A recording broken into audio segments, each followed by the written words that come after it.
Hi అండి. అందరికీ నమస్తే. రోజుట్లాగే ఈరోజు కూడా మనం ఒక సరికొత్త న్యూస్ అయితే మీ ముందుకు తీసుకొచ్చాను. అదేంటో తెలుసుకుందాం. ఉత్తరప్రదేశ్‌లోని అయోధ్యలో శ్రీరాముడి ఆలయం చుట్టూ 4 కిలోమీటర్ల మేర ప్రహరీ గోడనైతే నిర్మించాలని చెప్పి అక్కడ కమిటీ సభ్యులైతే భావిస్తున్నారు. ఈ ప్రహరీ గోడ 18 నెలల్లో పూర్తి చేయాలని చెప్పి దానికి తగ్గట్టుగా ప్రణాళికలైతే మాత్రం రూపొందిస్తున్నారు. దీనికి సంబంధించి శ్రీరామ జన్మభూమి ఆలయ నిర్మాణ కమిటీ చైర్పర్సన్ నృపేందర్ మిశ్రా సోమవారం అయితే ఈయన చెప్పుకొచ్చారు. దీనికి సంబంధించిన వివరాలు ఏంటి అనేది మనం ఈ వీడియోలో పూర్తిగా తెలుసుకుందాం. ఎప్పటిలాగే మన ఛానల్ మొదటిసారిగా చూస్తున్న వాళ్ళు ఛానల్ సబ్స్క్రైబ్ చేసుకోండి. వీడియో నచ్చితే లైక్ చేయండి, షేర్ చేయండి, కామెంట్ చేయండి.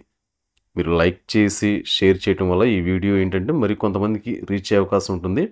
మన ఛానల్ కూడా ఎక్కువ మందికి రీచ్ అయ్యే అవకాశం అయితే ఉంటుంది. ఇంకా మనం వీడియోలోకి వెళ్తే ఈ గోడను ఇంజనీర్స్ ఇండియా సంస్థ నిర్మిస్తుందని, దాని ఎత్తు, మందం, డిజైన్ వంటి విషయాలను నిర్ణయించామని, మట్టి పరీక్షలు నిర్వహించాక పని ప్రారంభిస్తామని తెలిపారు. అంటే ఈ గోడ పనులను, దీని డిజైన్ ముందుగా నిర్ణయించుకున్నట్లు ఈ గోడను ఇండియా సంస్థ నిర్మిస్తుందని, ఇక్కడ మట్టి సాయిల్ టెస్ట్ చేసిన తర్వాత అప్పుడు ఈ పనులు ప్రారంభిస్తామని వీళ్ళైతే చెప్పుకొచ్చారు. ఆలయ నిర్మాణ కమిటీ సమావేశం 3వ రోజు ఈ విషయం ప్రస్తావనకు వచ్చినట్లు చెప్పారు. ఆలయ నిర్మాణంలో పురోగతి, కొత్తగా చేసిన భద్రతా ఏర్పాట్లు, విగ్రహాల ప్రతిష్టాపన, ఆలయ పరిసరాల్లో అభివృద్ధి వంటి విషయాలు సమావేశంలో చర్చకు వచ్చాయి. అంటే ఇప్పుడు ఆలయ నిర్మాణంలో కొత్తగా ఏదైనా చేయాలనుకున్నా అక్కడ భద్రతా ఏర్పాట్లు, విగ్రహాల ప్రతిష్టాపన, పరిసరాల అభివృద్ధి వంటి విషయాలు ఈ సమావేశంలో అయితే చర్చకు తీసుకొచ్చారు వీళ్ళు. మందిర నిర్మాణం మరో 6 నెలల్లో అన్ని విధాలా పూర్తి కాబోతుందని మిశ్రా తెలిపారు.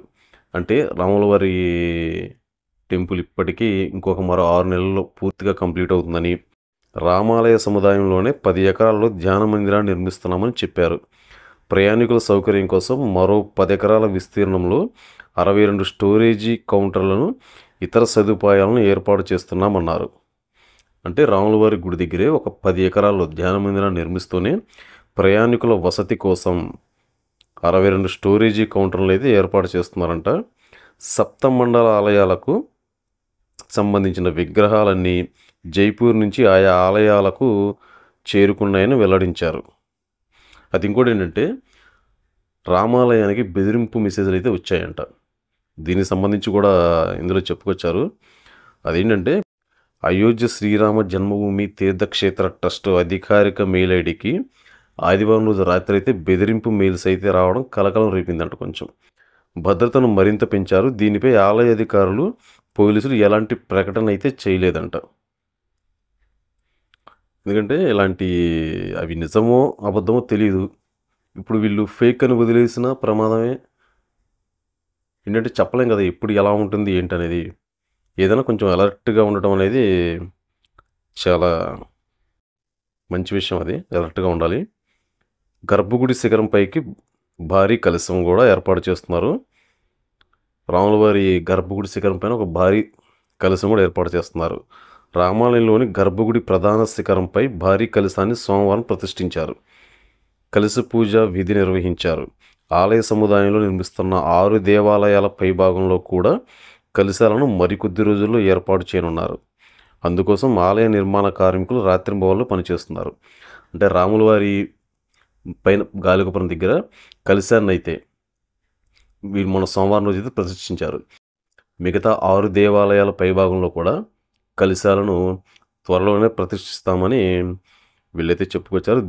దీనికోసమే కార్మికులు కూడా రాత్రింబవళ్ళు అయితే పనిచేస్తున్నారు. పని త్వరగా పూర్తి చేయాలని చెప్పి అయితే 6 నెలల్లో మొత్తం పూర్తవుతుందని చెప్పుకొచ్చారు కదా వీళ్ళు. ఏదైనా కానీ ఈ గుడిని ఎంతో ప్రతిష్టాత్మకంగా అయితే నిర్మిస్తున్నారు. ఈ గుడికి ఎంతోమంది విరాళాలు కూడా సేకరించి ఆ గుడి ప్రారంభించేటప్పుడు చాలామంది దేశవ్యాప్తంగా వాళ్ళకు తగ్గట్టుగా వాళ్ళు ఎంతో సాయం అయితే చేశారు. అది చిన్న చితకా వాళ్ళ నుండి ఎవరైనా కానీ తగినంత తోచినంత వాళ్ళు, అది 10 అవని, 1000 అవనండి, 1,00,000 అవని, ఎంతైనా కానీ ఈ ఆలయ నిర్మాణానికి వాళ్ళంతటికి వాళ్ళు సాయం కూడా అందించారు చాలామంది. ఇదండి ఈరోజు. రేపు మళ్ళీ మరొక వీడియోతో మనం తిరిగి కలుసుకుందాం. అంతవరకు ఎప్పటిలాగే మన PSS Telugu news channel follow అవుతూ ఉండండి. సబ్స్క్రైబ్ చేసుకోని వాళ్ళు సబ్స్క్రైబ్ చేసుకోండి. ఏదైనా మిస్టేక్స్ ఉన్నా సరే కింద కామెంట్ చేయండి. దాన్ని మనం సరి చేసుకుందాం. రేపు మళ్ళీ మరొక వీడియోతో మనం తిరిగి కలుసుకుందాం. అంతవరకు సెలవు. Thank you.